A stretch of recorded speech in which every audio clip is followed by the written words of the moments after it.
15th March Durgapur সৃজনী অডিটোরিয়ামে অনুরাগ স্যারের one day look and learn সেমিনারে রবীন্দ্রনাথ ইউথ টাগোর কাউন্সিলিংয়ের তরফ থেকে আমাকে as a guest makeup artist invite করেছিলেন। আমি কিন্তু যথারীতি সেখানে পৌঁছে গিয়েছিলাম। Mousumi Sen, who is right now on stage. একটু জোরে হাততালি হবে। আমাদের সঙ্গে রয়েছেন Mousumi Sen. Thank you so much for being with us. আমরা উত্তরীয় পড়িয়ে এবং পুষ্পস্তবক দিয়ে তাকে বরণ করে নিলাম।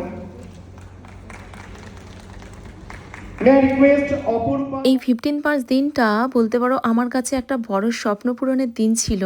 কারণ এইভাবে এতজনের সামনে এত বড় স্টেজে আমি যে একটা সম্মান পাবো সেটা আমার কাছে অনেক বড় পাওয়া, যেটা সম্ভব হয়েছে একমাত্র রবীন্দ্রনাথ ইউথ টাগোর কাউন্সিলিংয়ের জন্য। আমাকে এইভাবে সম্মান দেওয়ার জন্য থ্যাংক ইউ সো মাচ। আর আমার এই দিনটা এতটাই ভালো কেটেছে কারণ ওখানে গিয়ে এত মানুষের সাথে পরিচয় হয়েছে আর অনুরাগ স্যারের কাছ থেকে এত কিছু শিখতে পেরেছি, সেটা আমি যতটাই বলবো ঠিক ততটাই কম হবে। অনেক নিউ নিউ টেকনিক আমি শিখেছি সেখান থেকে। শিক্ষার কোনো দিন শেষ হয় না, যতই শিখবো ততই মনে হয় কম হচ্ছে। এই প্রোগ্রামের এন্ড অবধি না থাকতে পারার কারণে স্যারের হাত থেকে নেওয়া অ্যাওয়ার্ডটা আমি ফ্রেমবন্দি করতে পারিনি, আর সেটা আমি তোমাদের সাথেও শেয়ার করতে পারলাম না। ভিডিওটি কেমন লাগলো কমেন্ট করে জানিও।